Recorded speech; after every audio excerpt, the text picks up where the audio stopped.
India दुनिया की fastest growing economies में से एक है और अगर आप इस ग्रोथ का हिस्सा बनना चाहते हो तो आप लोगों को भी इंडियन बिजनेसेस को सपोर्ट करना पड़ेगा। चाहे आप मार्केट में ऑलरेडी इन्वेस्ट कर रहे हो या फिर आप लोग जो है वो अपनी इन्वेस्टिंग जर्नी शुरू करना चाहते हो, आप लोगों के लिए एक प्लेटफॉर्म है जहां पे आप लोग अपनी इन्वेस्टिंग जर्नी को बहुत स्मूथ बना सकते हैं। उस प्लेटफॉर्म का नाम है क्या? ग्रो आपको एक सिंपल, क्लीन और इंट्यूटिव इंटरफेस देता है जो शायद आपने अभी तक कहीं भी एक्सपीरियंस ना किया हो। आप अपने पोर्टफोलियो की परफॉर्मेंस को वहां पे आसानी से ट्रैक कर सकते हैं और आपको अपने पोर्टफोलियो को एक कॉम्प्रिहेंसिव व्यू भी दिख जाएगा। और मुझे सबसे अच्छा फीचर कौन सा लगता है? म्यूचुअल फंड सेल करते समय आपको क्लियरली एग्जिट लोड बताया जाता है, टैक्स इंप्लीकेशन बताया जाता है, जिससे आपको डिसीजन मेकिंग में बहुत हेल्प मिल जाती है। और आपको पता है, चाहे आईपी हो, चाहे स्टॉक्स हो, चाहे ईटीएफ्स हो, चाहे म्यूचुअल फंड हो, आप सभी जगह पे इन्वेस्टमेंट सिर्फ इस एक ऐप के थ्रू कर सकते हैं। और यही कारण है जिसकी वजह से ग्रो इंडिया का सबसे बड़ा स्टॉक ब्रोकर बन गया है with more than 1 crore active users. अगर आप लोग भी अपनी इन्वेस्टमेंट जर्नी ग्रो के साथ करना चाहते हैं तो आप लोगों को डिस्क्रिप्शन में लिंक जरूर चेक करना चाहिए। जय हिंद दोस्तों, मेरा नाम है नीरज और आप देख रहे हैं हमारा YouTube channel the money podcast. आज हम लोग चर्चा करने वाले हैं किसके ऊपर? पराग पारिक फ्लेक्सी कैप फंड के ऊपर। इसकी क्या मेजर प्रॉब्लम्स हैं, क्यों इसे क्रिटिसिज्म मिल रहा है, और मैं अपना ओपिनियन बताऊंगा कि मेरा उन प्रॉब्लम्स को लेके क्या सोचना है और मैं कैसे उसके साथ जो है वो रिएक्ट कर रहा हूं। आप लोगों को हमारी अगर लास्ट वीडियो आपने देखी है तो आपको पता होगा कि मैंने इस फंड में अप्रॉक्सीमेटली 10 करोड़ के आसपास जो है वो लगा रखा है। मेरे और मेरी वाइफ का पोर्टफोलियो जो है वो अप्रॉक्सीमेटली 10 CR है इस पर्टिकुलर फंड के अंदर। तो मेरे लिए ये फंड बहुत ज़्यादा जो है वो इंपॉर्टेंस रखता है और इसलिए मैं सारी प्रॉब्लम्स को आपके साथ बैठ के डिस्कस कर रहा हूँ, क्योंकि बहुत सारे लोगों ने इस फंड के अंदर जो है वो इन्वेस्टमेंट कर रखी है। तो बस एक ही रिक्वेस्ट है, इस पूरे एपिसोड को एंड तक सुनिएगा और कमेंट बॉक्स में आपने जरूर बताना है कि आपको क्या लगता है इस फंड की प्रॉब्लम है, और बताना भी है कि आपने इस फंड में इन्वेस्ट किया है या नहीं किया है। जैसे ये पूछना इररिलेवेंट है क्योंकि मैं जिससे मिलता हूं उसने इस फंड में कुछ ना कुछ जो है वो इन्वेस्ट कर रखा होता है, बट फिर भी आप लोग भी कमेंट बॉक्स में इन प्रॉब्लम्स के आंसर्स दे सकते हैं और साथ साथ में अपना व्यू भी रख सकते हैं। ओके, और जो बेस्ट कमेंट होगा उसको हम लोग पिन कर देंगे और जो पहले 10 मिनट के अंदर कमेंट्स आएंगे मैं कोशिश करूंगा उन सारे कमेंट्स को अच्छे से रिप्लाई करने की। अब हम आज का डिस्कशन शुरू करने जा रहे हैं और आपको पता ही है जब डिस्कशन की बात होती है तो हमारे साथ कौन जुड़ता है? हमारे साथ जुड़ती है वृंदा जी। वृंदा जी नमस्ते, कैसे हैं आप? नमस्ते, मैं ठीक हूँ। आप कैसे हो? मैं भी बिल्कुल ठीक हूँ, एकदम मज़े में। एंड आज हमने अपनी थोड़ी वॉइस डाउन कर रखी है सॉफ्टवेयर के थ्रू, क्योंकि हमारे आसपास पड़ोस में जो बहुत सारा काम चल रहा है उसकी आवाज़ें आ रही थी। हम कोशिश करेंगे कि पोस्ट में इसको थोड़ा सा बढ़ा दें। एनीवेज, चलिए वृंदा जी, तो आज का डिस्कशन जो है वो शुरू कर देते हैं। राइट, सो पराग पारिक काफ़ी ज़्यादा ये फंड चर्चा में रहता है। फ्लेक्सी कैप फंड काफ़ी चर्चा में रहता है। राइट। सो आजकल ना बहुत ज़्यादा ये शुरू हो गया है कि इसका AUM बढ़ चुका है और ये बहुत प्रॉब्लम में आने वाला है। तो राइट। आपका क्या कहना है इस पे? तो ये आपने सबसे जो शुरुआत करी, आई थिंक वो बिल्कुल सही एस्पेक्ट से आपने शुरुआत करी है कि AUM, एसेट अंडर मैनेजमेंट, जो है इस फंड का बहुत बढ़ चुका है। AUM क्या होता है? बेसिकली फंड के पास आज की डेट में जितने भी एसेट्स हैं उनकी करंट मार्केट वैल्यू क्या चल रही है, यानी फंड ने जितनी भी शेयर्स खरीद रखे हैं, जो भी उसने बाकी इंस्ट्रूमेंट्स में इन्वेस्ट कर रखा है, चाहे वो इंडियन है, चाहे वो फॉरेन है, चाहे वो डेट इंस्ट्रूमेंट्स है, उनकी करंट वैल्यू आज की डेट में क्या चल रही है, उसे हम बोल देते हैं एसेट अंडर मैनेजमेंट। एक बार हम स्क्रीन पे देखते हैं कि एसेट अंडर मैनेजमेंट एक्चुअली में इस फंड का इस समय चल कितना रहा है। सो ये पराग पारिक का आपको इस समय पेज दिख रहा है। वेबसाइट हम जो यूज कर रहे हैं वो है ग्रो, एंड आप लोग भी ग्रो पे अपना पोर्टफोलियो भी इंपोर्ट कर सकते हैं और सारा पोर्टफोलियो वहाँ पे आप एक साथ देख भी सकते हैं। अगर आप यहाँ पे देखेंगे तो मैं अगर इसका AUM आपको दिखाने की कोशिश करता हूँ तो ये देखिए, ये AUM आ गया इसका 1,25,799 करोड़ रुपए। Right, and if I am not wrong, please मुझे करेक्ट कर दीजिएगा अगर मैं गलत बोल रहा हूँ। मुझे ऐसा लगता है कि ये सिंगल फंड में, मैं फंड हाउस की बात नहीं कर रहा हूँ, सिंगल फंड में आई थिंक सबसे बड़ा AUM रखने वाला फंड है। और ये बढ़ता हुआ AUM लोगों के लिए चिंता का विषय बनते जा रहा है कि अब इतने बड़े AUM में ये इन्वेस्टमेंट करेंगे कैसे। एग्जैक्टली। सो मैं अपनी अगर अप्रोच बताऊं तो मैं जब किसी फंड में इन्वेस्ट करता हूं तो मैं उसकी मैनेजमेंट से बहुत कनेक्ट करने की कोशिश करता हूं। अब राजीव ठक्कर जी मुझे नहीं जानते होंगे, नील पारिक जी मुझे नहीं जानते होंगे, लेकिन मेरे पास तो फुल ऑप्शन है ना, मैं उनको पढ़ सकता हूं, जान सकता हूं उनके बारे में। सो जो इस फंड हाउस के CEO हैं मिस्टर नील पारिक, उन्होंने एक स्टेटमेंट दी थी कि yes, increasing AUM is there and how we are going to manage it. हो सकता है कि बहुत लॉन्ग टेल आए स्मॉल कैप्स की, मतलब मतलब आप ऐसा समझ लीजिए, अगर आप इस फंड में अभी आप नंबर ऑफ स्टॉक्स देखेंगे, मैं आपको वो भी दिखाता हूँ एक बार, नंबर ऑफ स्टॉक्स भी आपको दिखाने की कोशिश करता हूँ। आइए ज़रा चलते हैं। सो नंबर ऑफ स्टॉक्स मैं आपको यहाँ पे दिखाने की कोशिश करता हूँ। यहाँ पे आपको दिख रहा होगा 238, लेकिन let me tell you this 238 is a wrong number. ये जो यहाँ पे आपको दिख रहा है, क्यों रॉन्ग नंबर है? क्योंकि इसके अंदर ना इनकी आर्बिट्राज पोजीशन और बाकी जो डिफरेंट कोर इक्विटी को छोड़ के भी बहुत सारी पोजीशन जो है वो इनकी यहाँ पे दिख सकती है आपको। तो अब ऐसा मानिए कि इनके पास अप्रॉक्सीमेटली अभी जो मैंने इनकी फैक्ट शीट देखी है 27 से 32 के बीच में जो है वो स्टॉक्स होने वाले हैं, राइट। तो अब ये जो 27 से 32 स्टॉक्स हैं, इसकी एक लॉन्ग टेल बन जाएगी। लॉन्ग टेल मतलब हो सकता है कि बहुत सारे और स्टॉक्स को ऐड करें, छोटे छोटे स्टॉक्स को ऐड करें, तो थोड़े नंबर ऑफ स्टॉक्स जो है वो बढ़ सकते हैं आने वाले समय के अंदर, right. And it's totally okay, इसमें आपको कोई घबराने की ज़रूरत नहीं है। एंड जितना मैं समझ पाता हूँ फंड हाउस की फिलॉसफी को, ज़रूरी नहीं है कि ये स्मॉल कैप ही ऐड करें, मिड कैप भी ऐड कर सकते हैं, स्मॉल कैप भी ऐड कर सकते हैं, लार्ज कैप भी ऐड कर सकते हैं। मैं जो इनके बारे में पढ़ के समझा वो ये कि Parag Parikh financial advisory services will never go कि मैंने स्मॉल कैप में ही इन्वेस्ट करना है। इनका सिंपल तरीका क्या होने वाला है? इनका सिंपल तरीका ये होने वाला है कि भाई क्या ये अच्छी कंपनी है, क्या ये वैल्यू इन्वेस्टिंग के प्रिंसिपल्स पे खरी उतरती है, क्या ये हमें रीजनेबल वैल्यूएशन में मिल रही है, क्या अच्छे प्रमोटर्स, अच्छे मैनेजमेंट इस कंपनी के अंदर है, क्या इस कंपनी के पास कोई मोट, जिसे बोलते हैं competitive advantage, long term sustainable competitive advantage है, right. And again margin of safety, वही रीजनेबल वैल्यूएशन मैंने आपको बता ही दिया। तो अच्छी मैनेजमेंट, अच्छा बिजनेस, अच्छी वैल्यूएशन, राइट, एंड अच्छी मोट जब तक नहीं मिलेगी, मुझे नहीं लगता तब तक ये फंड हाउस जो है ऐसी किसी कंपनी में इन्वेस्ट भी करेंगे। सो आपको बढ़ती हुई AUM से घबराना बिल्कुल भी नहीं चाहिए। वाई? क्योंकि हमारे पास बहुत बड़ा यूनिवर्स है स्टॉक्स का, प्लस ये फ्लेक्सी कैप है, तो mid cap, large cap, small cap कहीं पे भी अपने आप को डाइवर्ट कर सकते हैं अकॉर्डिंग। और ये बात आपने समझनी है कि डाइवर्ट कर सकते हैं, लेकिन ये अननेसेसरी अभी तक हमने देखा है कि इन्होंने कभी डाइवर्ट नहीं किया है अपने आप को। अगर मैं आपको और कुछ फैक्ट्स दूं, तो मेरी नॉलेज में कभी भी ऐसा समय नहीं आया जब पराग पारिक फ्लेक्सी कैप का स्मॉल कैप होल्डिंग जो है वो 12-13% से ऊपर गया हो, राइट। चलिए 15% के कैप पकड़ लेते हैं। आप लोग भी कमेंट्स में बता सकते हैं अगर आपको कभी ऐसा दिखा हो कि पराग पारिक फ्लेक्सी कैप का जो स्मॉल कैप होल्डिंग है वो 12-15% से ऊपर गया, 15% से ऊपर गया हो तो मुझे बता दीजिएगा। मुझे नहीं लगता कि कभी भी ऐसा हुआ है, एक बात। दूसरी बात मैं यहाँ पे क्या कहना चाहता हूँ, आपको ये भी समझना पड़ेगा बढ़ता हुआ AUM क्यों है। एक तो लोगों ने ऑब्वियसली फंड पे विश्वास दिखाया है, ये भी आपको ये हम सब लोग समझते हैं, right. If I am not wrong 2020 में शायद इनका AUM सिर्फ 6300 ऐसे 7000 करोड़ के आसपास होगा, राइट। 63-6400 करोड़ के आसपास होगा, लेट 2020 की बात कर रहा हूँ मैं, राइट। एंड 2018 में शायद इनका AUM 1000-1500 करोड़ के पास आसपास ही होगा। तो इतना विश्वास लोगों ने दिखाया है।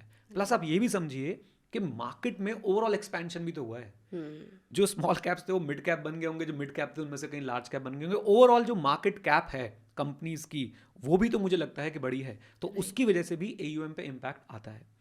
बढ़ता हुआ AUM, अब मैं कुछ और कैरेक्टरिस्टिक्स बताने की कोशिश करता हूँ। अगेन मैं यार किसी तरीके से आपको ये सजेस्ट नहीं कर रहा आप इस फंड में इन्वेस्ट करें, मैं आपको थोड़ी कॉमन सेंस देने की कोशिश कर रहा हूँ कि आपको बढ़ते हुए AUM से क्यों परेशान नहीं होना चाहिए। We have a fund, Nippon small cap fund. आप उसका AUM देखिए, उसके ऊपर तो मैंडेट है कि उसने 65% जो है वो स्मॉल कैप में ही इन्वेस्ट करना है, राइट। मैंडेट है उसके लिए कि 65% आपने जो है वो स्मॉल कैप के अंदर ही इन्वेस्ट करना है। तो अब ये समझिए कि बढ़ता हुआ AUM जरूरी नहीं है कि फंड की परफॉर्मेंस पे नेगेटिव इंपैक्ट डालेगा। अगर फंड मैनेजर काबिल है, अगर फंड मैनेजर अपनी फिलॉसफी पे, अपनी कोर फिलॉसफी पे स्टिक करते हैं, तो कोई फर्क नहीं पड़ने वाला है इससे बढ़ते हुए AUM से, राइट। तो ये बात आपको बहुत अच्छे से समझ के रखनी पड़ेगी। एक डेटा मैं और यहाँ पे शेयर करना चाहता हूँ, वो जो मैं बढ़ते हुए AUM की बात कर रहा था। तो 2021 में जो सबसे बड़ा लार्ज कैप स्टॉक था उसकी जो मार्केट कैप थी वो थी 15,02,444 करोड़ रुपए की, राइट। 15,02,444 करोड़ रुपए की मार्केट कैप थी। 2025 में जो सबसे बड़ा लार्ज कैप स्टॉक है उसकी जो मार्केट कैप है वो है 17,78,122 करोड़, 17,78,122 करोड़, राइट। एंड ऐसे ही जो बिगेस्ट मिड कैप स्टॉक था, biggest mid cap stock in 2021, वो उसकी जो मार्केट कैप थी दैट वाज 47,297 करोड़, और आज जो बिगेस्ट मिड कैप है उसकी मार्केट कैप है 90,000 करोड़ रुपीस, राइट। ऐसी जो बिगेस्ट स्मॉल कैप था 2021 में उसकी मार्केट कैप थी 16,000 करोड़ रुपए, और आज जो हमारे पास बिगेस्ट स्मॉल कैप है उसकी मार्केट कैप है 30,000 करोड़ रुपए। तो आप ये देख रहे हैं कि ओवरऑल मार्केट कैप में भी एक्सपेंशन हुआ है, okay.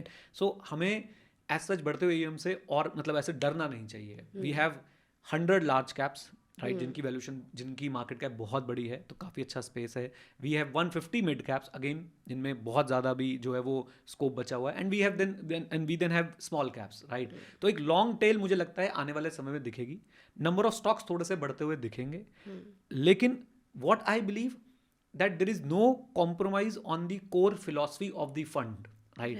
What do I mean by this? मैं क्या बोलना चाहता हूँ, मुझे नहीं लगता कि अपने प्रिंसिपल्स को छोड़ के कोई भी रैंडमली एरी गैरी नथु गैरी कंपनी उठा के जो है वो इन्वेस्ट करना शुरू कर देंगे। अगर ये ऐसा करते हैं तो इसका मतलब ये अपनी कोर फिलॉसफी से हट रहे हैं, और वहाँ पे देखिएगा कि फंड में आप लोगों को चेंजेस नजर आने शुरू हो जाएंगे। एक बात मैं और बता दूं कि कई लोग सोचते हैं कि जैसे एक बार हल्ला मच गया था कि पराग पारिक ने जी न्यूज़ के अंदर इन्वेस्ट कर दिया, जबकि जी न्यूज़ जो है वो क्राइटेरिया पे खरी नहीं उतरती थी। तो अपने एक बात समझनी है कि आर्बिट्राज पोजीशंस लेना, right, is not same as investing the core equity part. तो ये बात आपको समझनी पड़ेगी। तो आप ये एकदम से देख के जाके स्टॉक्स देखें और घबरा ना जाएं कि अरे इन्होंने तो इस वाली कंपनी में भी इन्वेस्ट कर रखा है। सबसे बेस्ट होता है कि आप इनकी जो फैक्ट शीट आती है उसको पढ़ें, वहां से आपको क्लैरिटी आएगी कि इनकी कोर इन्वेस्टमेंट जो है वो कौन से स्टॉक्स के अंदर हो रही है। राइट। सो बीच में आप जब सारी चीज़ें बता रहे थे तो आपने एक चीज़ बोली कि स्मॉल कैप का जो एक्सपोजर है इनका वो कभी भी 15% से ऊपर तो गया ही नहीं है। तो what is the current situation? ये काफ़ी इंटरेस्टिंग है। आइए स्क्रीन पे ज़रा देखते हैं कि इनका करंट स्मॉल कैप एक्सपोजर जो है वो कितना है। मैं आपको यहाँ पे दिखाने की कोशिश करता हूँ कि अभी पराग पारिक जो है वो किस तरीके, पराग पारिक फ्लेक्सी कैप में क्या इन्वेस्टमेंट जो है वो चल रही है, राइट। तो अब अगर यहाँ पे देखेंगे सो जाइंट, मतलब जो बड़ी कंपनीज हैं, आप इसको लार्ज कैप ही समझ लीजिए, जाइंट और लार्ज को ज़्यादा आसान रहेगा आपके लिए। मिड कैप में 4.19% आपको सिर्फ देखने को मिल रहा है, और अगर स्मॉल कैप में देखते हैं, तो सिर्फ और सिर्फ 1.39% है, जबकि कैटेगरी एवरेज आप देखेंगे तो 5.97% के आसपास है। तो आप देख रहे हैं इनके पास यहाँ पे वैसे ही बहुत ज़्यादा स्कोप है अभी मिड कैप और स्मॉल कैप में जाने का। और इस बात को समझिए कैसे ये लोग जो है वो सही समय पे सही डिसीजन ले रहे हैं। इस समय आप अगर देखें पिछले एक साल का रिटर्न आप स्मॉल कैप कैटेगरी का देखें तो बहुत इंटरेस्टिंग रिटर्न आपको नहीं मिलेगा, राइट। सो अभी ये स्मॉल कैप से अपने आप को इन्होंने दूर रखा हुआ है, जबकि एक बार जब 2020 की बात है, शायद 2020 में इनका स्मॉल कैप एक्सपोजर शायद 13% के आसपास था। तो यानी दे आर नॉट बॉदर्ड कि भाई मुझे इस कैटेगरी में जाना है, इस कैप में जाना है, उस कैप में जाना है। दे आर मोर बॉदर्ड कि कंपनी ओवरऑल सही है या नहीं है, इररिस्पेक्टिव ऑफ द फैक्ट कि भाई वो स्मॉल कैप है, मिड कैप है या फिर लार्ज कैप कंपनी है, राइट। आई थिंक जो मतलब फ्लेक्सी कैप होने के बेनिफिट्स हैं वो पूरे उठा रहे हैं। यस। आप ये समझिए कि कई बार क्या होता है कि स्मॉल कैप म्यूचुअल फंड की बात अगर मैं करता हूँ या मिड कैप की बात करता हूँ, उनका जो सेबी का मैंडेट है वो उनका दुश्मन बन जाता है कि ये 65% तो आपने जो है मिनिमम स्मॉल कैप में लगाना है, मिनिमम मिड कैप। इनके ऊपर कोई ऐसा मैंडेट नहीं है। एग्जैक्टली। पराग पारिक फ्लेक्सी कैप पे सिर्फ एक मैंडेट है कि 65% पैसा आपका इंडियन लिस्टेड इक्विटीज के अंदर लगा होना चाहिए, दैट्स इट। और ये उसको फुलफिल कर रहे हैं और अक्रॉस द मार्केट कैप से जब मर्जी जो है वो शिफ्ट कर सकते हैं। सो इन कंक्लूजन मेरे पास सिर्फ यही कहने का है कि भाई देखो, आपको इनके बढ़ते AUM से बिल्कुल घबराने की ज़रूरत नहीं है। AUM बढ़ने का कारण है मार्केट एक्सपैंड हुई है। अभी देखिए कि नंबर ऑफ इन्वेस्टर्स कितने आए हैं, राइट। साथ साथ में आप ये भी समझिए कि अभी बहुत बड़ा रनवे हमारे पास बचा भी हुआ है, राइट। AUM एक्सपेंशन का कारण ये है कि फंड ऑब्वियसली पॉपुलर हुआ है, राइट। और AUM जब एक्सपैंड होता है तो उसका मतलब क्या है कि फंड मैनेजर्स को थोड़ा एक्स्ट्रा एफर्ट करने पड़ेंगे और एक लॉन्गर टेल आपको देखने को मिलेगी। कुछ नंबर ऑफ स्टॉक्स जो वो आपको बढ़ते हुए नजर आएंगे। As far as they are sticking to their principles, मुझे कोई प्रॉब्लम नहीं है कितने मर्जी स्टॉक्स रखें, बट अपने प्रिंसिपल्स पे स्टिक रहें, राइट। जो कि है कम पोर्टफोलियो टर्नओवर रेशियो रखना, स्टॉक्स खरीद के उन पे बैठना लंबे समय तक, रीजनेबल वैल्यूएशन पे स्टॉक्स खरीदना, ये सारे प्रिंसिपल्स अगर फॉलो कर रहे हैं तो वहाँ पे हमें कोई इशू बिल्कुल भी नजर नहीं आता है। And I think this is enough discussion on the AUM side. And फिर मैं एक बात बोल दूँ भाई, मुझे पराग पारिक वालों ने कोई पैसे नहीं दिए हैं। I am just trying to give you the sense, क्योंकि हो क्या रहा है कि आप किसी प्लेटफॉर्म पे जाओगे, इस फंड को लेकर बहुत चर्चा रहती है, राइट। एंड वही है ना कि इस फंड के जितने लवर्स हैं उतने हेटर्स भी हैं। तो इसलिए मैं कोशिश कर रहा हूँ कि मैं आपको एक चीज़ बता सकूँ। देखिए, कल को अगर ये फंड अपनी फिलॉसफी से हटता है तो सबसे ज़्यादा इम्पैक्ट शायद मेरे ऊपर आएगा। और मैं तुरंत डिसीजन लूंगा, मैं उस समय इस फंड के बारे में तुरंत डिसीजन लूंगा कि भाई अगर ये फिलॉसफी से हट रहा है तो I will get out of the fund, और I will get out of the fund in a phased manner. But unnecessarily किसी एक चीज को जो मुद्दा नहीं है उसको मुद्दा बना देना, मुझे वो बिल्कुल भी ठीक जो है वो नहीं लग रहा होता है, राइट। सो एक और दिक्कत जो लगती है इन्वेस्टर्स को कि पराग पारिक फ्लेक्सी कैप में जब भी देखा जाए तो कैश पोर्शन बहुत ज्यादा होता है इनके पास। तो ये इन्वेस्टर्स के लिए भी एक चिंता बन जाती है कि यार ये क्या कर रहे हैं। बहुत क्रिटिसिज्म मिलता है इसके लिए। लार्ज कैप बन गया है, 25% कैश रख के बैठा है, ये तो बैलेंस एडवांटेज बन गया है, एग्रेसिव एग्रेसिव हाइब्रिड बन गया है, मतलब पता नहीं क्या क्या बोला जाता है। तो चलिए मैं आपको इसके पीछे भी एक स्लाइड दिखाता हूँ जो पराग पारिक फाइनेंशियल एडवाइस सर्विस जब यूनिट होल्डर मीट हुई थी वहाँ पे ये स्लाइड जो है वो दिखाई गई थी। एंड आई होप हर कोई जो है इससे अब तो हर कोई समझ चुका होगा। ये बेसिकली क्या दिखाना चाह रहे हैं कि 28.4% कैश था इनके पास अक्टूबर 2018 में, लेकिन उसके बाद ऐसा भी समय आया जब इन्होंने कैश बिल्कुल रिड्यूस करके अप्रॉक्सीमेटली 2% के आसपास लिया है कैश को, राइट। और फिर इन्होंने काफ़ी थोड़ा मतलब 2 से 10% से नीचे ही रहा कैश काफ़ी समय तक, राइट। इतने पूरे पीरियड में अगर आप देखेंगे तो मैं अगर मोटा मोटा लगाऊं 2019 से 2000 अक्टूबर 2021 और थोड़ा सा 2022 भी अगर मैं कवर कर लूं तो लगभग 10% के आसपास कैश रहा। लेकिन फिर उसके बाद इनके कैश जो है वो रिजर्व्स इन्होंने बढ़ाने शुरू करे और आज इनका कैश जो है वो लगभग 25% के आसपास आ रहा है। पहली बात मैं ये बता दूं कि भाई कैश का मतलब ये नहीं होता कि कैश कि इन्होंने अपने भाई पराग पारिक फाइनेंशियल एडवाइजरी सर्विसेज के मुंबई ऑफिस के अंदर भाई कमरे भर रखे हैं और उसके अंदर भाई गांधी जी के नोट रखे हुए, ऐसा नहीं होता है। ये मार्केट में डिप्लॉयड है, ये फिक्स इनकम इंस्ट्रूमेंट्स में आर्बिट्राज में डिप्लॉयड है जहां पे आपका पैसा 6 से 8% के बीच में जो है वो कमा रहा है, राइट। इसका लॉजिक क्या है, मैं ये जो दिखाया गया था, ये जो इमेज दिखाई गई थी, इस इमेज के पीछे का मैं आपको लॉजिक बताता हूँ कि ये इमेज क्यों दिखाई गई थी और इसका जो है लॉजिक क्या है। लॉजिक ये है कि देखो भाई मार्केट में अभी सही अपॉर्चुनिटीज नहीं है, मार्केट में भी सही वैल्यूएशन पे सही अपॉर्चुनिटीज नहीं, ये ज्यादा अप्रोप्रिएट सेंटेंस रहेगा। So why they are maintaining huge cash, because in as per the fund house अभी मार्केट में वैल्यूएशन बहुत हाई चल रही हैं, अभी सही वैल्यूएशंस पे आपको सही अपॉर्चुनिटी नहीं मिल रही है। मैं यहाँ पे कोट करना चाहूंगा, if I am not wrong, Warren Buffett ने शायद ये बात बोली थी, प्राइस इज व्हाट यू पे and value is what you get, and this is the most important line. आप एक ठाठा बिजनेस समझते हैं एकदम अमेजिंग बिजनेस को अगर आप बहुत स्ट्रेच वैल्यूएशन पे खरीदोगे ना तो आपका पैसा नहीं बनेगा, सिंपल, राइट।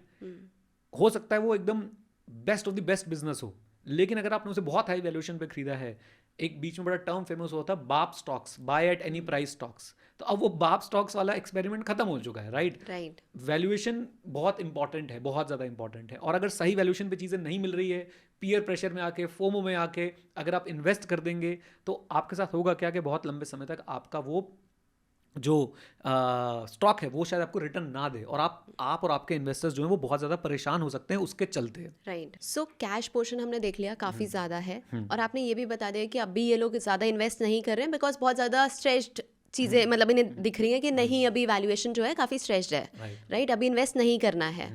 तो कैसे ये कैश हेल्प करने वाला है इन्हें?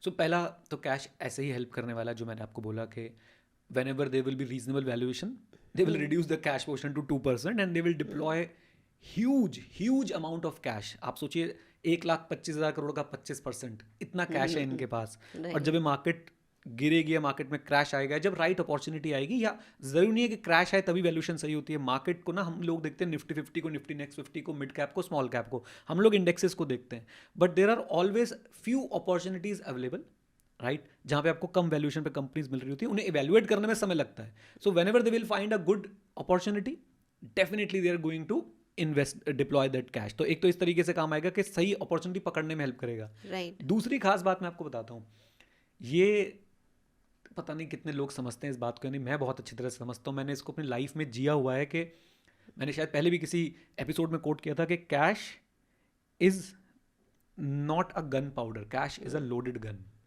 Cash is your preparation for the war. Cash will help you in winning the wars, right? तो ये कैश इनकी कैसे मदद करता है? अगर आप पिछले 1 साल की परफॉर्मेंस देखें, अगर मैं 1.5 महीने की परफॉर्मेंस हटा दूं मार्केट के, अक्टूबर से जो भी तक हमें एक अच्छा रन मिला है, मैं वो परफॉर्मेंस हटा दूं और पीछे 1 साल जाऊं तो मार्केट कैसे रही? साइडवेज रही, राइट, ऊपर नीचे, लोगों को परेशान करने वाली, बहुत ज़्यादा इक्विटी रिटर्न, अगर मैं इक्विटी रिटर्न्स की बात करूँ तो नेग्लिजिबल रहे, राइट। अगर मैं अभी जो रीसेंट रन आया 1-1.5 महीने का उसको हटा देता हूँ तो उस समय इस कैश ने आपको क्या कमा के दिया? 6 से 8% ही आपको कमा के दे रहा था, राइट। और अगर आप इस फंड को नोटिस करेंगे, इस फंड की खासियत क्या है? इस फंड की खासियत है अपना डाउन साइड कैप्चर रेशियो कम रखना। अभी बहुत सिंपल शब्दों में समझाने की कोशिश करता हूँ। हर फंड का एक बेंचमार्क होता है, वो बेंचमार्क कितना गिरता है और उसके मुकाबले ये फंड कितना गिरता है। मैं आपको डेटा बताता हूँ, कमाल का डेटा है, और ये सुन के मुझे जैसे कुन फाया कुन वाली फीलिंग आ जाती है, एकदम ऐसा लगता है कि मोक्ष की उपलब्धि हो रही है। मेरे पास जो डेटा है उसके हिसाब से अगर इसका जो बेंचमार्क है निफ्टी 500, वो 100 पॉइंट्स गिरता है, राइट, तो ये फंड सिर्फ 47 पॉइंट्स गिरता है, ओह राइट। तो आप सोच के देखिए कि इस फंड की स्ट्रेंथ क्या है। इस फंड की स्ट्रेंथ ज़्यादा बढ़ना नहीं है, इस फंड की स्ट्रेंथ है कम गिरना। अब हमारे व्यूअर्स ये क्वेश्चन पूछ सकते हैं कि ये बताओ कि बढ़ता कितना है, तो मैं आपको वो भी बता देता हूँ। अगर इसका बेंचमार्क 100 बढ़ता है, 100 पॉइंट्स बढ़ता है, बहुत सिंपल रखते हैं, तो ये फंड लगभग 82 पॉइंट्स बढ़ता है। अब यहाँ पे आपको दिक्कत होगी कि कम बढ़ता कम है। बढ़ता है, अरे यही तो बात है, ये 82 पॉइंट अपने कम गिरे हुए बेस से बढ़ता है। हाँ राइट। अगर बेंचमार्क 100 गिरा और 100 के बाद वो 100 बढ़ा, राइट, तो बिलीव मी उसने अपना रिकवरी नहीं करी है, एग्जैक्टली। लेकिन ये 47 गिरा और 82 बढ़ा, हाँ तो इस फंड ने कमाल कर दिया। ओवरऑल ज्यादा ही बढ़ गया। यस मतलब हमने बहुत सिंप्लीफाई करके इसको बोला, मैं नहीं चाहता हम बहुत डिटेल में इसकी जाए, लेकिन आप ये समझिए कि कैसे ये फंड कम गिरने को अपनी ज़्यादा बड़ी स्ट्रेंथ बना रहा है। और आपको पता है वॉरेन बफे क्या बोलते हैं, rule number 1, never lose your capital. आप इस बात को समझिए, the less capital you are going to lose, the more capital will be there to compound. Exactly. और इस चीज को ये फंड प्रैक्टिकली दिखा रहा है। ओके, सो कैश आपको वॉलेटाइल मार्केट में, कैश आपको साइडवेज मार्केट में, कैश आपको मार्केट करेक्शंस में हेल्प करता है सस्टेनेबल रिटर्न देने का, डाउन साइड प्रोटेक्ट करने का, which ultimately helps you to generate more return. और जिसे आप लोग अल्फा अल्फा बोलते रहते हैं, इस फंड की अल्फा ज्यादा बढ़ने से नहीं, कम गिरने से आती है, राइट। तो ये बात आपको समझनी पड़ेगी। अब एक बात आपको और बता दूं, ये देखिए हर चीज़ के ना 2 पहलू होते हैं। इस फंड का एक पहलू मैं आपको दिखाने की कोशिश करता हूँ, वो पहलू ये है, बुल मार्केट में फंड इतना अच्छा परफॉर्म नहीं करता है। ओके वही 82 वाली बात है कि बेंचमार्क 100 बढ़ेगा तो 82 ही बढ़ेगा, और लोग परेशान होते हैं कि चल क्यों नहीं, सारे फंड चल रहे हैं, ये क्यों नहीं चल रहा है। ये साइडवेज में मार्केट करेक्शंस में देखो, बुल मार्केट में ये नहीं बोल रहा कि ये फंड बिल्कुल ही परफॉर्म नहीं करता है, करता है, बट आपको ऐसा लग सकता है कि बहुत स्लो परफॉर्म कर रहा है, राइट, क्योंकि आप दूसरों से कंपेयर कर रहे होगे, वो शायद आपको ज्यादा बढ़ते हुए दिख रहे होंगे, राइट। लेकिन साइडवेज मार्केट में, मार्केट करेक्शन में ये फंड आपको प्रोटेक्ट करता है, और उस वजह से जो बुल मार्केट में कम परफॉर्म करता है वो कॉम्पनसेट हो जाता है, right. Again I don't know लोगों को कैसा साउंड हो रहा है ये, बट मुझे ऐसा लग रहा है कि मोक्ष की उपलब्धि है भाई ये। मतलब आप किसी भी ऐसे व्यक्ति को सुने, मैं एक व्यक्ति का नाम ले रहा हूँ, हॉवर्ड मार्क्स, इनके बारे में आप सुने, आई होप मैंने इनका नाम सही प्रोनाउंस किया होगा, इनके बारे में आप पढ़ें, तो ये जो मैं अभी बोल रहा था ना, ये क्रक्स है इनके थॉट प्रोसेस का as far as risk is concern, right. मैं बहुत ही छोटा व्यक्ति हूँ इन लोगों के सामने, बट मैं फिर भी जो समझ पाया, मुझे यही समझ आया कि अगर आपने अपने कैपिटल को गिरने से बचा लिया और वो उठ थोड़ा कम भी रहा अपने बेंचमार्क के मुकाबले, you are good to go, आप बहुत सही डायरेक्शन में जा रहे वाले हैं। सो ये है कैश का role. A, cash will give you the power to buy the companies at reasonable valuation. B, cash will help you in sideways and market correction to fall less, right, so that you have bigger capital base to compound more जब market आगे बढ़ रही है, right. तो अब ये देखो कि जब बेस बढ़ा है ना, तो कम रिटर्न भी आपके ज्यादा रिटर्न को बीट कर जाते हैं, कम रेट ऑफ रिटर्न भी आपके ज्यादा रिटर्न को जो है वो बीट कर जाते हैं, राइट। बढ़ता हुआ AUM क्या कैश रिजर्व का कारण है? Answer is no, believe me, answer is no. लोग इसको कोरिलेट करने की कोशिश करते हैं, मेरे हिसाब से ऐसा नहीं है। बढ़ता हुआ AUM, कैश बढ़ता हुआ AUM is not the reason for the cash reserve. Cash reserve का रीजन मेनली ये है कि अभी मार्केट में सही वैल्यूएशन पे सही कंपनीज अवेलेबल नहीं है, right. And as a investor मैं भी किसी भी वैल्यूएशन पे कंपनी नहीं खरीदना चाहूंगा, राइट, क्योंकि मैंने अपने हाथ इसमें जलाए हैं, राइट। और जब वो हाथ जलते हैं ना, तो भी आप लोग लेसन सीखते हैं, मार्केट में अकल ना बादाम खाने से नहीं, ठोकर खाने से आती है, राइट। तो ठोकर मैंने खाई है और उससे मैं सीखा हूँ ये बात, इसलिए मैं ये अप्रिशिएट कर पा रहा हूँ कि इन्होंने इतना कैश रखा हुआ है, राइट। एंड इसका एक और एंगल और भी है, नुआंस्ड एंगल है, अगर आप लोग सोचना चाहते हैं तो। व्हाट आई बिलीव के एक तरीके से इस समय ये फंड ऑटो एसेट एलोकेशन नहीं कर रहा आपके लिए, एग्जैक्टली। ठीक है, गोल्ड सिल्वर इनके पास नहीं है, बट आप ये देखिए कि अगर आप 1 रुपये डालते हैं, आपका 75 रुपया जो है वो इक्विटीज़ में जा रहा है, 25 रुपया जो है वो आपका डेट्स वगैरह में जा रहा है, तो आपकी एसेट एलोकेशन भी ऑटोमेटिकली चल रही है। सो ये सोचने वाली बात है, अपना अपना सोचने का तरीका है। अगेन मैं इस चीज़ को प्रॉब्लम नहीं मानता। जैसे हम लोग कभी कभी IT में बोलते हैं ना, this is not a bug, this is a feature. तो एक्चुअली में इतने बड़े कैश रिजर्व्स रखना is not a bug, it is a feature, and we all must appreciate that feature. अगर आप इस फंड के इन्वेस्टर हैं तो आपको इस बात से बिल्कुल नहीं घबराना चाहिए कि इन्होंने इतनी बड़ी कैश जो है वो अपने पास रखा हुआ है, राइट। सो जो चीज़ें आप बोल रहे थे ना, मैं साथ साथ कनेक्ट कर पा रही थी कि जैसे कोविड जैसी सिचुएशन है और इतना कैश पड़ा हो उस टाइम पे, तो इन्वेस्ट करने के लिए आपके पास कितना रॉ मटेरियल है। आप सोचो ना, मार्केट में सेल लगी हुई है, एग्जैक्टली, और आपके पास कैश नहीं है तो कैसा लगेगा, वर्सेस जब आपके पास अंधा कैश पड़ा हुआ तो कैसा लगेगा, राइट। सो ये बात ना सिर्फ एक अपना अपना थॉट प्रोसेस है, और जैसे जैसे आप मार्केट में मेच्योर होते हैं ना, आप समझने लग जाते हैं कि कैश की इंपॉर्टेंस क्या है। एग्जैक्टली। कैश आपके लिए क्या क्या चीज़ें जो है वो करके दे सकता है आपको। कैश आपको पावर देता है कि आप 4 रुपए की चीज़ 1 रुपए में खरीदने को आप ये कर सकते हो, अगर आपके पास उस समय कैश पड़ा हुआ है तो। राइट। एंड सी, कई लोगों का ये भी क्वेश्चन है कि इस स्क्रीन को देख के ये लगता है कि भाई अब तो मार्केट फॉल आने वाला है, क्योंकि पीपल लोग क्या करते हैं मैं आपको बताता हूँ, लोग इसको कनेक्ट कर रहे हैं। हाँ, अच्छा, यहाँ पे भाई साहब जब इन्होंने बहुत सारा पैसा रखा हुआ था तो उसके बाद थोड़ा फॉल वॉल आया, इन्होंने अपने कैश को रिड्यूस किया, राइट, अब इनका पैसा फिर से बढ़ गया। No one can guarantee this. Please don't do these mistakes कि मैं मार्केट को टाइम कर लूंगा, मैं बता लूंगा कि भाई मार्केट जो है वो कितना ऊपर है कितना ऊपर नहीं है। प्लीज ये सब कोई नहीं कर सकता है, और आप करने की कोशिश मत कीजिएगा इस चीज़ को, राइट। सो इट्स बेटर कि आप फोकस करें कि भाई आप अपनी वही गोल प्लान वगैरह जो मैं आपको हमेशा बताता हूँ उसको फॉलो करते रहें। और फंड जो कर रहा है, अगर आपको फंड पे विश्वास है तो उसके साथ बने रहें।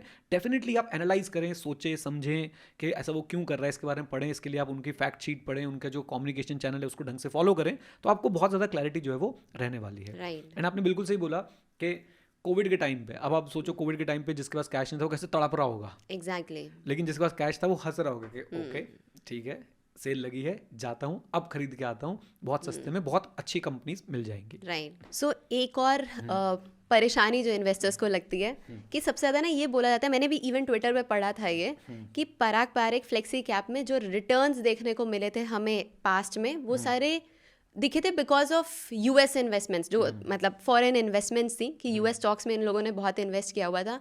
तो अब क्या करने वाले हैं, अब तो ये आगे इन्वेस्ट नहीं कर पाएंगे, तो अब कुछ रिटर्न्स नहीं दिखने वाले हैं, तो उस पर क्या कहना है आपका? ये बात हमारे अक्षत भाई ने बोली थी, अक्षत श्रीवास्तव, बहुत ही स्वीट पर्सन है वो, राइट। एंड उनकी इंटरनेट पर्सनालिटी बिल्कुल ही डिफरेंट है, बट मैं इस बात से कंप्लीटली डिसएग्री करता हूँ। मैं इसको बिल्कुल दरकिनार करता हूँ कि भैया ऐसा कुछ नहीं है। अगर आपको ये लग रहा है कि उनका रिटर्न यूएस स्टॉक्स की वजह से आया है, तो मैंने आपको इसका एक फैक्ट दिखाने की कोशिश करता हूँ। चलिए वापस से चलते हैं हम लोग और देखते हैं पराग पारिक फ्लेक्सी कैप को अपनी स्क्रीन पे, और उनका रिटर्न्स देखने की हम लोग जो है वो कोशिश करते हैं यहाँ पे कि क्या रिटर्न्स जो है पराग पारिक फ्लेक्सी कैप के बने हैं। अगर मैं 3 ईयर एनुअलाइज रिटर्न लेता हूँ तो वो 21.48% के आसपास आ रहा है, 5 ईयर लेता हूँ तो 21.42% के आसपास आ रहा है। अब हम एक काम करते हैं, हम लोग पराग पारिक के ना एक और फंड है, मैं उसको सर्च करता हूँ आपके सामने, पराग पारिक एएमसी म्यूचुअल फंड, सारे फंड्स पे चलते हैं हम लोग इनके, और मैं ये ईएलएसएस टैक्स सेवर फंड आपको उठा के दिखाना चाहता हूँ, राइट। 3 ईयर में 17% और 5 ईयर में अगर आप देखेंगे तो 20% के आसपास आपको रिटर्न मिल रहा है। Now compare this with 20.61 and 21.42 something. Yes, इसमें तो एक भी यूएस स्टॉक नहीं है, एग्जैक्टली। राइट। और इसके रिटर्न्स भी ऐसे नहीं जैसे पंजाबी में बोलते हैं माड़े तो नहीं है भाई इसके रिटर्न्स, है ना। तो आप ये कैसे बोल सकते हैं, अगर मैं ऑल टाइम भी देख लूँ इसके रिटर्न्स, ऑल्दो थोड़ा सा लेट लॉन्च हुआ था, अगर मैं पराग पारिक को कंपेयर करूँ तो इसका 21.53% का रिटर्न है, राइट। एंड इसकी स्टार्टिंग रेट हमारे पास क्या आ रही है, 2019 के आसपास की आ रही है। Now let's compare this with Parag Parikh all time return, Parag Parikh flexi cap के ऑल टाइम रिटर्न हम लोग यहाँ पे देखने की कोशिश करते हैं। अब आप क्या बोलेंगे, ये लीजिए देखिए। तो ये ऐसे ब्लैंकेट स्टेटमेंट्स दे देना और बिना किसी सर पैर के कोई बात करना तो गलत बात है। और मैं आपसे एक बात पूछना चाहता हूँ, अगर ऐसा है तो पराग पारिक फाइनेंशियल एडवाइजरी को छोड़िए, बाकी जो इंडियन म्यूचुअल फंड हाउसेज अपने रिटर्न्स बना रहे हैं वो तो बेचारे फॉरेन में इन्वेस्ट ही नहीं करते, तो वो कैसे बना रहे हैं? एग्जैक्टली। तो ये कह देना कि भाई ये रिटर्न सिर्फ इसलिए थे कि यूएस स्टॉक में इन्वेस्ट हुआ था और यूएस स्टॉक में इन्वेस्ट नहीं कर पाएंगे तो रिटर्न्स नहीं बनेंगे, इसका मतलब आप ये कह रहे हो कि इंडिया में बेहतरीन बिजनेसेस एग्जिस्ट ही नहीं करते, आप ये कहना चाह रहे हो, विच इज़ रॉन्ग। इंडिया में ज़बरदस्त बिजनेसेस एग्जिस्ट करते हैं जो बहुत सालों से चलते हुए आए हैं, दशकों से चलते हुए आए हैं, और जिन्होंने लोगों के लिए बहुत वेल्थ क्रिएट करी है। तो प्लीज़ इस तरह के बातों में आप ना पड़ें कि यूएस स्टॉक्स हैं, अब यूएस स्टॉक्स नहीं है तो इन्वेस्ट नहीं करेंगे, और यू नेवर नो, मेरे को पता ही है क्या करने वाले, मुझे ये चीज़ थोड़ी सी दिख रही है because of my understanding of the things. I can foresee अब इनका वो रास्ता खुलने वाला है यूएस में इन्वेस्ट करने वाला। अगेन ये मैं बहुत अपनी लिमिटेड नॉलेज के साथ बात कर रहा हूँ, बट समहाउ मुझे लग रहा है कि ये अपने लिए रास्ते खोल रहे हैं यूएस इन्वेस्टिंग के, और ये कर जाएंगे वो काम, मुझे ऐसा व्यतीत हो रहा है। इससे पहले जब ये लार्ज कैप लॉन्च करने वाले थे मेरे को तब भी थोड़ी बहुत चीज़ों का आइडिया था, और वो हमारे आइडिया के हिसाब से हुई जो भी चीज़ हुई, बट आई डोंट थिंक कि ये सही होगा मेरे बिहाफ, मतलब मेरा ये कह देना जो मैं मेरे मन में चल रहा है वो मैं एकदम कह दूँ और वो ना हुआ तो फिर गड़बड़ हो जाएगी। बट आपको ये घबराना नहीं है कि भाई ये यूएस स्टॉक में भी इन्वेस्ट नहीं कर पा रहे हैं, ये इंडियन स्टॉक्स में भी इन्वेस्ट करके रिटर्न बना सकते हैं, right. Be, you never know, वो $7 बिलियन की जो लिमिट थी वो शायद 2007-8 में सेट हुई थी या कुछ अर्ली 2000s में सेट हुई थी, वो गवर्नमेंट उसे बढ़ा सकती है। वे आउट मिल सकते हैं आपको इन्वेस्ट करने के. So please don't worry. मैं आपको ये बोलूँगा, आपको बिल्कुल स्ट्रेस लेने की ज़रूरत नहीं है इस बात की वजह से कि अभी यूएस स्टॉक में इन्वेस्ट नहीं कर पा रहे हैं. अभी भी इनकी पोर्टफोलियो में 11% जो है वो 11% जो है वो रिप्रेजेंट करता है क्या, आपके यूएस स्टॉक्स को रिप्रेजेंट करता है. हाँ, तो ये भी मेरे हिसाब से कोई प्रॉब्लम मुझे नहीं दिखती. सी प्रॉब्लम कब होती है फंड में, जब फंड अपनी फिलॉसफी से अलग चलने लग जाए. जिस फंड ने 2013 से लेके आज तक जो प्रिंसिपल्स फॉलो किए हैं वो ना फॉलो करे, तो मुझे लगता है कि वो एक प्रॉब्लमेटिक सिचुएशन बनेगी. राइट. सो अगर कोई और फंड की मैं बात करूँ ना, अगर पराग पारेख को एक बारी के लिए मैं छोड़ दूँ, कोई और फंड की बात करूँ, तो बहुत सारे फंड्स उनके लॉन्च होते रहते हैं, किसी को कोई दिक्कत नहीं होती.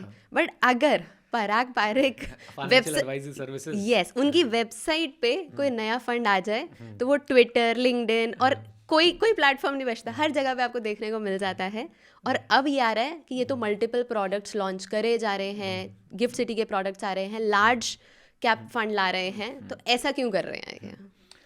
सो आपने अपनी बात का जवाब ना खुद ही दे दिया कि बात ऐसी है कि आप HDFC म्यूचुअल फंड में जाके देखो, आपको पता नहीं कितनी 100 स्कीम्स मिल जाएंगी, हंड्रेड्स में होंगी स्कीम्स. ICICI में भी हंड्रेड्स में होंगी स्कीम, UTI में भी हंड्रेड्स में होंगी, मोतीलाल ओसवाल वालों में भी hundreds of schemes must be there. यार इनको एक फंड तो लॉन्च करने दो, राइट. और गिफ्ट सिटी का कॉन्सेप्ट ही बिल्कुल अलग है, राइट. उसका लॉजिक ही बिल्कुल अलग है. वो लॉन्च ही किसी डिफरेंट ऑडियंस के लिए किया जा रहा है. वहाँ पे if I am not wrong, ये अपना एक प्राइवेट PMS टाइप भी कुछ लॉन्च कर रहे हैं. उसमें शायद मिनिमम टिकट साइज 75 लाख रुपए के आसपास का है. I don't have the complete details as of now because I am not interested in that. मोटी मोटी बात ये है कि कोई भूचाल नहीं आ रहा. आप अगर इनकी वेबसाइट पे जाके देखें, मैं आपको दिखाता हूँ इनकी वेबसाइट पे, मैं आपको लेके चलता हूँ. वेबसाइट पे क्या, मैं आपको यहीं पे दिखाने की कोशिश करता हूँ. अभी तक इस AMC के कितने फंड्स हैं, आप जरा यहाँ पे देखिए. इस AMC के कितने फंड हैं? एक हो गया आपके पास फ्लेक्सी कैप, एक हो गया आपके पास ELS टैक्सेबल. यही हैं दो फंड्स इक्विटी में, बस दैट्स इट. इक्विटी के फंड्स यही दो हैं, conservative hybrid fund, liquid fund, dynamic asset allocation fund, arbitrage fund. You can not say that these are equity funds. Exactly. Even अगर आप इनकी खुद की वेबसाइट पे जाएंगे, मैं आपको वहाँ पे भी लेके चलता हूँ और आपको दिखाने की कोशिश करता हूँ, राइट. इनकी वेबसाइट पे चलते हैं. आई होप जल्दी से चल जाइए. हाँ बिल्कुल चल गई है. तो ये देखिए इनके अगर आप फंड्स देखेंगे, यहाँ पे मैं अगर जाता हूँ, मैं स्कीम्स पे क्लिक करता हूँ, तो अपने बेचारों की स्कीम्स देखो सर आप, राइट. मैं इनको बेचारा ही बोल रहा हूँ भाई. कोर इक्विटी 2 फंड्स, ठीक है. Hybrid 2 funds, cash management 2 funds, right. So अभी तो मुझे लगता है कि बहुत स्लो इन्होंने फंड्स लॉन्च करे and let us give them some time, right. आपने लार्ज कैप लॉन्च किया है और मैंने तो बोला मैं तो NFO में इन्वेस्ट करता नहीं हूँ भाई. मेरे इन्वेस्ट ना करने के पीछे और भी बहुत सारे कारण हैं. बट मैं ये बोलूँगा कि अभी के लिए आपको इन चीज़ों पे ये वही है ना, ट्विटर पे एंगेजमेंट फार्मिंग नाम की एक चीज़ होती है, मुझे पता चला है. और उसमें कुछ भी भाई कुछ भी लिखो, मतलब कुछ तो ऐसा कंट्रोवर्सी लिखो कि एकदम मस्त व्यूज़ आए आपके, मस्त एंगेजमेंट आए, क्योंकि ट्विटर में पे आउट भी शुरू हो गए हैं, राइट. तो अब ना वो चीज़ों के चक्कर में ये बहुत ज़्यादा पोस्ट वगैरह आती रहती हैं. कोई मुझे नहीं लग रहा, अगेन क्या फंड की कोर फिलॉसफी चेंज हो गई? क्या फंड आपसे ये कह रहा है कि भाई हम तो जो है अब वो देखना कोई भी कंपनी खरीद लेंगे, अब हम बाय एट एनी प्राइस करने वाले हैं, हम लोग अब जो है वो जो IPOs आ रहे हैं उसमें खूब सारे पैसे लगाने वाले हैं. आप ये क्यों नहीं देखते कि रीसेंट IPOs में पैसा ना लगाने वाले फंड्स में से सिर्फ ये फंड एक है? आप ये क्यों नहीं देखते हो, राइट. इस बात को भी तो आप फिर अप्रिशिएट करो कि आप इतने सारे IPOs आए हैं, सब बहुत बड़े बड़े फंड हाउसेस ने पैसे लगाए, उसके पीछे का अलग रॉकेट साइंस है कि भाई क्यों पैसे लगाए हैं, क्यों नहीं लगाए हैं, कंपल्शन होती है. अब ये देखिए नहीं कितने आज़ाद बैठे हुए हैं कि इनके ऊपर कोई कंपल्शन नहीं, कोई इनकी गर्दन पकड़ के नहीं, इनको बोलते ना वो ट्विस्ट नहीं कर सकता इनके आम के भाई फंड में पैसे लगा ही लगा, इस नए वाले स्टॉक में पैसे लगा ही लगा. तो प्लीज़ ये सब चीज़ें देखिए आप. और अगर वो कोई फंड लॉन्च कर रहे हैं तो उसके पीछे हमने पहले बहुत चर्चा करी है कि क्यों फंड लॉन्च हुआ है. आप उसको समझने की कोशिश कीजिए. आज वो गिफ्ट सिटी में जा रहे हैं तो उसके पीछे आप समझने की कोशिश कीजिए छुपी हुई बातें कि भैया वो क्यों लॉन्च कर रहे हैं गिफ्ट सिटी वाले प्रोडक्ट. अभी ये NPS के अंदर भी आने को इच्छुक हैं, ऐसा इनके CEO ने जो है ट्विटर पर लिखा भी था कि that we are interested in this. तो वो as per the requirement definitely उनको फंड्स लाने चाहिए. इतनी अच्छी अगर उनकी परफॉर्मेंस है तो वो सबको उसमें पार्टिसिपेट करने का मौका मिले, पेंशन वालों को भी पार्टिसिपेट करने का मौका मिले, राइट. साथ में जो इंडेक्स इन्वेस्टर्स हैं उनको भी पार्टिसिपेट करने का मौका मिले, उनको भी एक डिफ्रेंसिएशन देखने का मौका मिले. तो मेरे हिसाब से अगेन ये भी एक ज़बरदस्ती का इल्ज़ाम है कि भाई आप बहुत सारे फंड्स लॉन्च करो. जैसा आपने बोला, आप देखो रोज़ ही कोई नया नया NFO आया होता है. आज क्लोजिंग है जी NFO की, आज ये होने वाला है.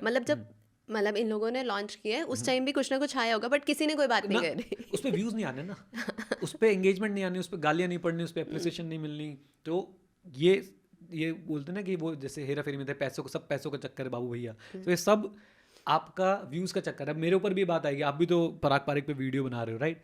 तो भाई मेरा तो साफ स्टैंड है, सबसे पहले I am an educator, right? I teach about mutual funds, and जब जब अंधेरे काले बादल छाएंगे किसी जेन्युइन प्रोडक्ट के ऊपर और मुझे लगेगा वो है, तो मैं उस पर ज़रूर एक क्लैरिफिक, और अगर कल को मैं बोलता हूँ कोई फंड गलत कर रहा हूँ, हम तब भी वीडियो बनाएंगे। भाई I am a stakeholder also, because me and my family have invested a huge amount in this fund, तो मैं एक स्टेक होल्डर भी हूँ। और मेरा एज अ स्टेक होल्डर जब कोई मेरी इन्वेस्टेड चीज़ पे कोई कुछ बात करता है, तो मेरा बनेगा ना कि मैं आके बताऊं कि आप क्या कैसे सोच रहे हो और मैं कैसे सोच रहा हूँ, just to reconcile the differences. तो this is my thought process, मुझे ऐसा लगता है, और तभी जो है मैं आके आपको ये सारी बातें जो है वो बताने की कोशिश कर रहा हूँ। To conclude this point, I don't think launching new funds is a problem. ये कोई थीमेटिक फंड्स नहीं ला रहे। ये आपने कभी देखा है कि डिफेंस फंड ले आए हो, रेलवे फंड ले आए हो, PSU फंड ले आए हो, हाउसिंग फंड ले आए हो? नहीं, जबकि हर म्यूचुअल फंड हाउस आपको ऐसा करता हुआ दिख जाएगा, Right. आप उसमें कभी क्वेश्चन नहीं उठाते, बल्कि उछल उछल के उन फंड्स के अंदर पैसे लगाने चले जाते हो। तो please give them some time. अभी अचानक से यस कुछ नए प्रोडक्ट्स आए हैं, बट उन नए प्रोडक्ट्स की आप टाइमिंग देखिए, उन नए प्रोडक्ट्स से क्या डिफरेंशिएशन क्रिएट होने वाली है ये सोचिए। एंड अगर आपको लगता है डिफरेंशिएशन क्रिएट नहीं होने वाली है, लेटेस्ट से आपको लगता है कि अरे बहुत ही बेवकूफ़ी करी इन्होंने, वेट फॉर 5 years, पता चल जाएगा। और सिंपल सी बात है, मार्केट बहुत ब्रूटल है। अगर ये लार्ज कैप फंड के थ्रू या गिफ्ट सिटी के थ्रू या और भी जो ये प्रोडक्ट लॉन्च करने वाले हैं उसके थ्रू अगर ये कोई वैल्यू क्रिएट नहीं कर पाए, सो इनको लोग नहीं लाइक करेंगे उस चीज़ के लिए। It is as simple as that, है ना? सो प्लीज़, ये भी मेरे हिसाब से एक बस आई बॉल्स खींचने का तरीका है कि भैया फंड अपनी वैल्यू लूज कर रहा है और ये कर रहा है, एटसेट्रा एटसेट्रा। राइट। सो जो अभी आप स्क्रीन सारी दिखा रहे थे, वहाँ पे रिटर्न्स आप दिखा रहे थे, तो मैं एक और बार देखना चाहूंगी वो रिटर्न्स क्या थे पारंपरिक फ्लेक्सी कैप चलते हैं के। जी, ये लीजिए फ्लेक्सी कैप 3 year एनुलाइज। मैं तो ऑल दिखाता हूँ आपको, क्योंकि लॉन्ग टर्म के लिए आप इन्वेस्ट कर रहे हो तो 2013 से लेके इनके आप रिटर्न्स देखें कि कितने हैं। 19.66% का एनुलाइज रिटर्न जो है यहाँ पे आपको दिख रहा है। राइट। तो अभी रिसेंटली नवंबर में जब यूनिट होल्डर मीट हुई थी, तो राजीव ठक्कर जी ने बोला था कि इतने रिटर्न्स एक्सपेक्ट ना करें अब आगे, तो उस पे क्या थॉट्स हैं आपके? आई डोंट रिमेंबर उन्होंने यूनिट होल्डर मीट में ऐसा बोला था, बट रिसेंटली उनकी एक वीडियो बहुत ज़्यादा ऐसे वायरल हो रही थी जिसमें उन्होंने ये बात बोली थी, एंड वो हमेशा यही बोलते हैं। आपको लगता है कभी राजीव ठक्कर जी सामने से आएंगे, अरे देखना अब 19% रिटर्न नहीं कमाएगा हमारा फंड? Do you think? नहीं। Leave Rajeev Thakkar. Do you think कोई भी म्यूचुअल फंड जो मैनेजर्स हैं, जो म्यूचुअल फंड मैनेज कर रहे हैं, वो आगे ऐसे स्टेटमेंट देंगे, अभी देखना हम तो आग लगा देंगे जी एकदम? और ये कोई यार कोई ये साउथ इंडियन या नॉर्थ इंडियन हीरो वाली मूवी थोड़ी ना चल रही है इसमें भाई हीरो की तरह राजीव ठक्कर जी उड़ के आएंगे और स्टेटमेंट देंगे, वो सुपरमैन बन जाएंगे। राइट। Please try. हाँ, पहले तो राजीव ठक्कर जी को देखिए एक बार। मैं जब बात कर रहा हूँ तो मेरे सामने उनकी इमेज आ रही है, कितने एकदम सुंदर सुशील सरल इंसान है वो, और कितने प्यार से वो बोलते हैं, right? You can not expect a statement from a mature fund manager about high returns. Right. आप शायद, मैं ये आपको एश्योरेंस दे रहा हूँ, आप 2013 में भी उनके पास बैठते जब वो फंड लॉन्च कर रहे थे, और वो आप उनसे पूछते कि सर 19% का एनुअलाइज रिटर्न दे दोगे क्या, वो स्क्वायरली मना करते थे कि नहीं भाई, कैसी बात कर रहे हो, will try our best, will stick to our philosophy, will stick to the value investing principles, and will try not to make big mistakes. उनकी स्टेटमेंट तब भी यही होती, राइट? सो अब इस स्टेटमेंट को हर जगह कोट कर देना, अरे फंड मैनेजर खुद कह रहा है, इसका मतलब फंड मैनेजर आपको क्या कह रहा है कि भैया इक्विटी एक वोलेटाइल एसेट क्लास है, राइट? जो पास्ट में हुआ वो फ्यूचर की गारंटी नहीं है, राइट। तो मैं आपको एक स्टेटमेंट और बता दूं राजीव ठक्कर जी की, वो तो बोलते हैं 10% return is more than sufficient. 10% return is more than sufficient considering GDP, inflation etcetera etcetera. और एक्चुअली में लॉजिकली आप किसी RIA के पास जाइए, फाइनेंशियल प्लानर के पास जाइए, वो आपको यही समझाएगा, वो आपके गोल बना के आपका जो प्लान बनाएगा उसमें आप रिटर्न देखिएगा वो कितना एज्यूम कर रहे होंगे, वो 10-11% रिटर्न एज्यूम कर रहे होंगे, बस दैट्स इट, राइट? एक अगर सेंसिबल फाइनेंशियल प्लानर आपको मिला है तो। सो मुझे लगता है कि राजीव ठक्कर जी का ये कहना एक तरीके से एक स्टेटमेंट है जो वो कहना चाह रहे हैं कि भैया देखो, इक्विटी एक वोलेटाइल एसेट क्लास है, पास्ट परफॉर्मेंस से आप फ्यूचर के बारे में पता नहीं लगा सकते हो, राइट। हो सकता है इससे बेटर रिटर्न आए, हो सकता है इससे बेकार रिटर्न आए, and you have signed up for it. आपको सोच समझ के इन्वेस्ट करना चाहिए इक्विटी के अंदर, ओके? लेकिन इस बात को ये पत्थर की लकीर मान लेना कि अब तो भाई इससे ज़्यादा रिटर्न आ ही नहीं सकते, ये भी बेवकूफ़ी है। It depends on various conditions, पूरे वर्ल्ड में क्या चल रहा है, इंडिया में क्या चल रहा है, कौन सी गवर्नमेंट है, गवर्नमेंट बिजनेस को सपोर्ट कर रही है नहीं कर रही है, बिजनेस थ्राइव कर रहे हैं कि नहीं कर रहे हैं, there are n number of factors जिस पे बातें डिपेंडेंट है, राइट। तो आपको इस बात से बिल्कुल बेफिक्र रहना चाहिए। आप अपने गोल प्लान पे स्टिक कीजिए, अपने SIP अमाउंट पे स्टिक कीजिए, एक्टिव इनकम पे स्टिक कीजिए, उसे बढ़ाते जाइए। और अगर आपको लग रहा है कि भाई ये फंड आपके लिए नहीं बना है, आपने रिसर्च कर लिया, सारे अपने बारे में समझ लिया, तो निकल जाइए इस फंड से, एज सिंपल एज दैट। कहीं और जाके ढूंढिए हाई रिटर्न्स। और मुझे लगता है the easiest way to get bankrupt और to earn below average return is to chase high returns. अगर आप मीडियोकर रिटर्न्स कमाना चाहते हैं, अगर आप बैंकरप्ट होना चाहते हैं, अगर आप बिलो एवरेज रिटर्न्स कमाना चाहते हैं, आप हाई रिटर्न्स को चेज कीजिए, देखिए आप कैसे खोते हैं चीज़ों को। एग्जैक्टली मतलब जब आप ये चीज़ बोल रहे हो ना, मैं कनेक्ट कर पा रही हूँ। सबसे ज़्यादा पैसा वही लोग लूज कर रहे होते हैं जो इन स्कीम्स में इन्वेस्ट कर देते हैं कि 6% महीने का कमा लें, 4% महीने का कमा लें, सबसे ज़्यादा वही लूज करते हैं। यस, तो मैं वही तो कह रहा हूँ कि easiest way to destroy wealth is to find the fastest way to create wealth. When you will start finding fastest way to create wealth, you will automatically start losing wealth at a very rapid pace. Right. तो please इन सब चीज़ों में मत पड़िए।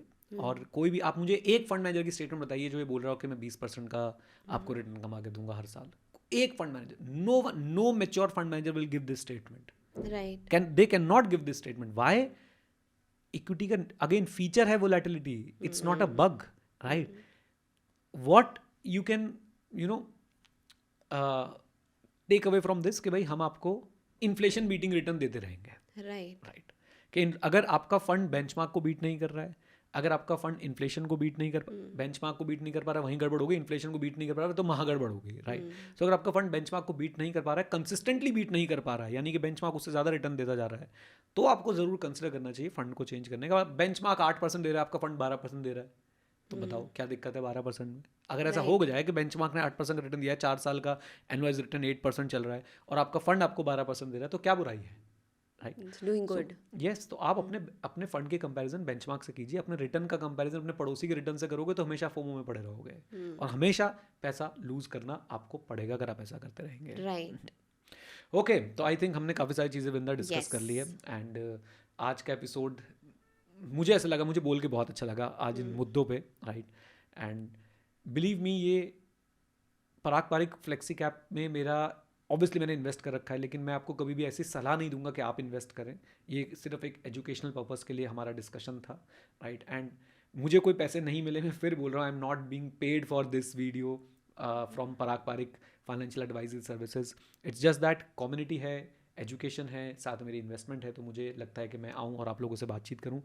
मुझे one of the best episode लगा। अब से views आए ना आए, बट मुझे बोल के बहुत अच्छा लगा कि जो बातें मैंने बताई, जो बातें मैं कन्वे कर पाया। आप लोगों को एपिसोड कैसा लगा मुझे ज़रूर आप कमेंट बॉक्स में बताइएगा। एंड येस, चैनल पे नए हैं तो सब्सक्राइब बिल्कुल मत कीजिएगा, हमें सब्सक्राइबर्स की ज़रूरत ही नहीं है, जितने हैं बहुत हैं। देख लिया करो, इन्जॉय किया करो, सीख लिया करो, अप्लाई किया करो, बस इतनी सी बात है, राइट? चलिए, with this note, thank you very much, stay connected, stay head, जय हिंद। और हाँ मित्रों, सीखते रहें, क्योंकि सीखना शुरू तो जीतना शुरू। Bye bye and take care, God bless you all. Before we end this video, एक बार फिर से I thank Grow for including us in their network, and because of Grow it is possible कि हम लोग आपके पास knowledgeable valuable content पहुंचा पा रहे हैं। All the best.